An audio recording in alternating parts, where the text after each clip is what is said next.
Kaylee Bryson. You're making your ARCA Menards West Series debut. You've had practice, you've had qualifying.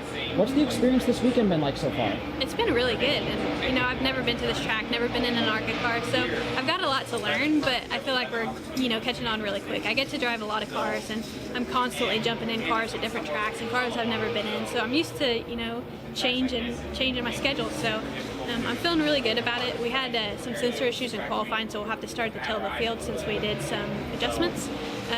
So my goal is to pass as many cars as possible and get up to speed as fast as possible, but I'm already really comfortable and excited to see what we can do. Yeah, like I drive with the Trans Am series, so I drive Corvette, so it's got ABS and it's a little bit lighter and maybe more horsepower.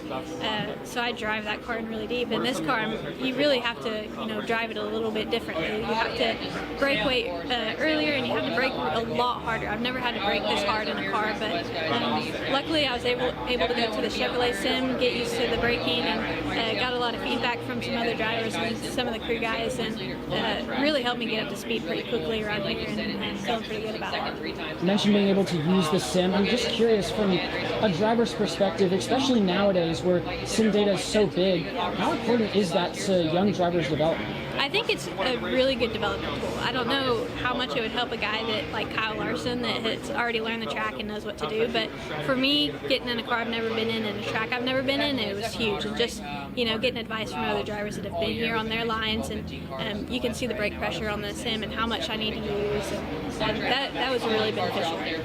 You mentioned, you know, getting advice from other drivers. Are there any, you know, drivers who have given you really good advice or anything that's stuck with you so far this weekend? Yeah, well, I had Connor on the microphone whenever we were doing the sim, so that definitely helped me in hearing his lines, and just like, you know, every driver's going to have a different opinion, and just hearing someone else's idea of what line to take, or, you know, just a little bit of characteristics that kind of get you around the place a little bit better. It's really cool. Now, as far as the rest of the 2025 season, where can the race fans at home find you and the team next? You know, that's exciting. We're definitely planning on doing some more this year, but we haven't confirmed that for sure. But that's kind of my goal. I do a lot of racing. Next week I'll be at Knoxville in a sprint car, so we're kind of all over the place, but the goal is definitely to run a couple more ARCA races this year. Last but certainly not least, who are some of the people and sponsors you want to thank today? Yeah, I want to thank, you know, obviously Cook Racing Technologies for giving me the opportunity to even be here today.